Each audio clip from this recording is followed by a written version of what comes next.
सो ये चैप्टर आपको पूरा ही काट देना है, इसमें कुछ नहीं आ रहा है, इसमें सिर्फ आपका जो चैप्टर का आखिरी पेज है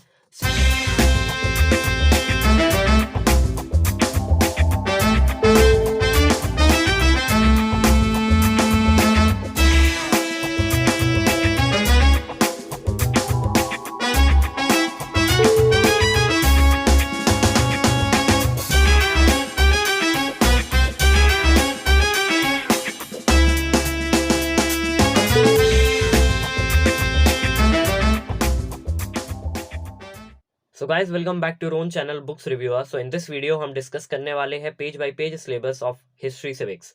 सो बुक की तरफ बढ़ने से पहले मैं आपको एक बार बाइफरकेट सिलेबस एक्सप्लेन कर दूं।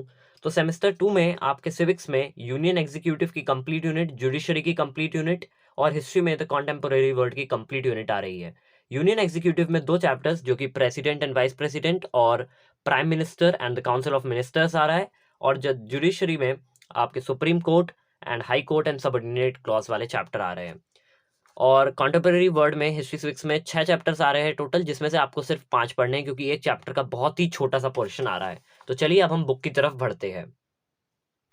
तो आप लोग भी अपनी बुक ले आइए और मेरे साथ ही मार्क करिए। तो जो आपका सिविक्स का chapter number 2 the president and vice president है, इसमें सबसे पहले आप पेज नंबर 180 में आइए और जो नीचे मैनर ऑफ इलेक्शंस है, यहाँ से लेके जो अगला पेज है रीजन फॉर इनडायरेक्ट इलेक्शन से ऊपर जो है यहाँ तक पूरा काट दीजिए। यहाँ से लेके आपको ये पूरा काट देना है, तो इतना पोर्शन आपका नहीं आ रहा है।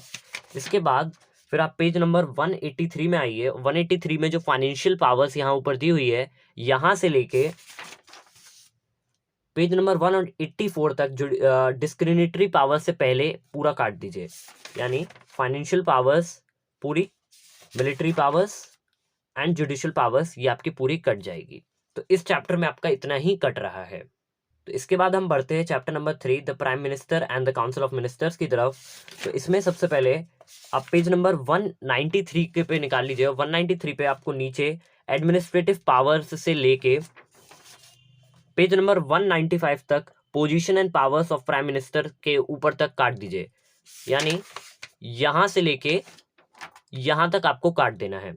इमरजेंसी पावर्स पूरी आपको काट देनी है, फाइनेंशियल पावर्स पूरी काट देनी है, लेजिस्लेटिव पावर्स पूरी काट देनी है और एडमिनिस्ट्रेटिव पावर्स भी पूरी काट देनी है। और ये वाली टेबल भी आपकी नहीं आएगी, features of the cabinet system भी नहीं आएगी। लेकिन याद रखिएगा कि जो यहाँ पे टेबल दी हुई है distinction between council of ministers and cabinet, ये आपको अच्छी तरीके से पढ़ना है, बहुत इंपॉर्टेंट है और ये आपके कोर्स में भी है। तो इस चैप्टर में आपका कुछ इतना ही कटा है। फिर chapter number 4 the supreme court में जो 201 पेज नंबर पे independence of judiciary from the control of executive and legislative है, यहां से लेके आपको नेक्स्ट पेज पे जो jurisdiction and powers of supreme court के ऊपर जितना है वहां तक काट देना है। यानी यहां से लेके आपको यहां तक काट देना है। तो इतना आपके कोर्स में नहीं है, बाकी सब आपके कोर्स में आ रहा है। चलिए, तो इसके बाद हम लोग chapter number 5 the high courts and subordinate courts की तरफ बढ़ते हैं। तो इसमें बहुत ही कम पोर्शन आपका आ रहा है। तो इस चैप्टर में जो हाई कोर्ट्स है उसके लिए सिर्फ आपको यहां से लेके यहां तक ही पढ़ना है। यहाँ पे जो आपका दिया हुआ है कंडीशंस ऑफ सर्विस, इससे पहले आपको सब पढ़ना है, बाकी सब आपको काट देना है। मतलब यहां से लेके सबऑर्डिनेट क्लॉज से पहले आपको यहां तक पूरा काट देना है। एक और बार सुन लीजिए, कंडीशंस ऑफ सर्विस से लेके सबऑर्डिनेट क्लॉज से पहले जितना सब है काट देना है। फिर आपको पेज नंबर 217 पे कोर्ट्स ऑफ रेवेन्यू दिया हुआ है, यहां से लेके आपको यहां ऊपर तक काट देना है। लोकसभा लोक अदालत से पहले आपको सब काट देना है। कोर्ट्स ऑफ रेवेन्यू का पूरा पोर्शन आपके कोर्स में नहीं है। तो मैंने आपको सिविक्स का पूरा सिलेबस समझा दिया है। चलिए, तो अब हम लोग हिस्ट्री सिविक्स की सिलेबस की तरफ बढ़ते हैं। सो हिस्ट्री सिविक्स में सिर्फ आपके 10 से लेके 15 तक चैप्टर आ रहे हैं।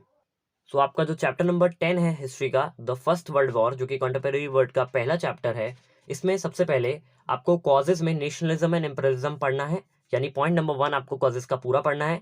पॉइंट नंबर 2 जो है रेस फॉर अर्नामेंट्स, ये आपको नहीं पढ़ना है, इसको काट दीजिए। Division of Europe into 2 hostile groups, ये आपको पढ़ना है। 4th पॉइंट जो है साराजावो क्राइसिस इमीडिएट कॉज, ये भी आपको पढ़ना है। फिर events of the world war से आप काटना शुरू करिए, यहां से लेके आपको यहां तक रिजल्ट्स ऑफ द वॉर से पहले पूरा काट देना है। फिर रिजल्ट्स ऑफ द वॉर में आपको point number 1 the treaty of Versailles June 28 1919 तक ये पूरा आपको पढ़ना है, पॉइंट नंबर 1।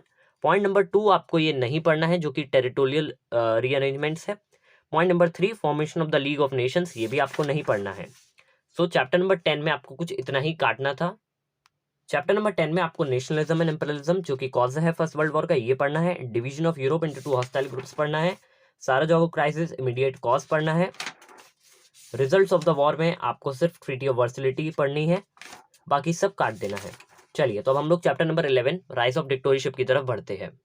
सो ये चैप्टर आपको पूरा ही काट देना है, इसमें कुछ नहीं आ रहा है। इसमें सिर्फ आपका जो चैप्टर का आखिरी पेज है, similarities between the ideology of fascism and Nazism, ये आपको पढ़ने 7 पॉइंट्स दिए हुए, ये सिर्फ आपको पढ़ना है। एक तरीके से पूरा चैप्टर काट दीजिए, सिर्फ इतना आपको पढ़ना है। चलिए तो अब हम लोग chapter number 12 the second world war की तरफ बढ़ते हैं। Chapter number 12 the second world war में भी आपको बहुत ही कम पढ़ना है। इसमें आपको causes of world war second का पहला पॉइंट पढ़ना है, सेकेंड पॉइंट पढ़ना है। तीसरे पॉइंट को काट दीजिए, पॉलिसी ऑफ अपीजमेंट को काट दीजिए। Point number 4 Japanese इन्वेशन of China, ये आपको पढ़ना है। Point number 5 failure of the league of Nations आपको पढ़ना है। Point number 6 Hitler इन्वेशन of Poland immediate cause, ये आपको पूरा पढ़ना है। फिर काटना शुरू करिए इवेंट्स ऑफ द वॉर, यहां से लेके जो आपका आखिरी पेज है चैप्टर का पूरा काट दीजिए, कुछ नहीं आ रहा है। यानी आपको सिर्फ और सिर्फ Hitler इन्वेशन of Poland immediate cause तक पढ़ना है। लेकिन इसमें जो पॉइंट नंबर 3 था पॉलिसी ऑफ अपीसमेंट, ये आपको नहीं पढ़ना है। इवेंट्स ऑफ द वॉर से लेके जो आखिरी पेज है चैप्टर का, यहां तक आपको पूरा काट देना है। चैप्टर नंबर 13 जो यूनाइटेड नेशंस है, इसमें आपको सब कुछ पढ़ना है। लेकिन एक चीज याद रखिएगा कि जो यहाँ पे पावर्स एंड फंक्शंस दी रहती हैं, करीबन 9 फंक्शंस एंड पावर्स दी हुई हैं, इसमें से आपको कोई 4 फंक्शन ही पढ़ने हैं। ऐसे ही सिक्योरिटी काउंसिल के भी आपको सिर्फ 4 फंक्शंस ही पढ़ने हैं, और यहाँ पे फिर आपको इसके भी 4 फंक्शंस ही पढ़ने हैं। जो कि इंटरनेशनल कोर्ट ऑफ जस्टिस है, इसके भी आपको सिर्फ 4 पावर्स एंड फंक्शंस ही पढ़ने हैं। और जो यहाँ पे 4 दिया है इकोनॉमिक एंड सोशल काउंसिल, ये आपको पूरा काट देना है। ट्रस्टीशिप काउंसिल को भी काट देना है, और जो सेक्रेटेरिएट है इसको भी काट देना है। Major agencies of the United Nations में अभी आपको पूरा पढ़ना है। लेकिन जो आपका यूनिसेफ है, इसके सिर्फ 4 फंक्शंस ही पढ़ने हैं। जो WHO है, उसके भी सिर्फ 4 फंक्शंस ही पढ़ने हैं। जो आपका यूनेस्को है, उसके भी सिर्फ आपको 4 फंक्शंस ही पढ़ने हैं। सो नॉन अलाइंड मूवमेंट में भी आपको बहुत ही कम पढ़ना है। इसमें आपको नॉन अलाइंड मूवमेंट की definition, meaning of non aligned movement पढ़ना है। लेकिन factors responsible for non aligned movement नहीं पढ़ना, पंचशील भी नहीं पढ़ना। आर्किटेक्ट्स ऑफ नेम में आपको सिर्फ 3 नाम याद रखने हैं, जवाहरलाल नेहरू, गैमल अब्दुल नासर, मार्शल जोसेफ ब्रॉन्स टीटो। सिर्फ आपको इन्हीं के नाम याद रखने हैं। और इसमें आपको रोल ऑफ जवाहरलाल नेहरू भी नहीं पढ़ना, और objectives of the non aligned movement आपको पढ़ना है।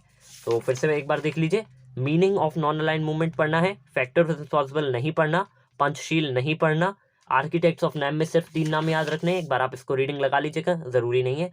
Objectives of the non aligned movement आपको पढ़ने हैं, रोल ऑफ जवाहरलाल नेहरू नहीं पढ़ना, और बाकी सब आपको कुछ नहीं पढ़ना है। अचीवमेंट्स ऑफ भी नॉन अलाइंड मूवमेंट भी आपको नहीं पढ़ने, और future of non aligned movement भी आपको नहीं पढ़ना है।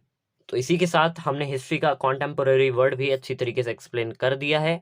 मुझे लगता है कि आपको अच्छी तरीके से समझ आया होगा। अगर आपको ये वीडियो पसंद आया तो इस वीडियो को लाइक करिए, और कमेंट में मुझे बताइए कि आपको अब नेक्स्ट कौन से सब्जेक्ट की detailed page by page syllabus explanation चाहिए। Thank you so much for watching.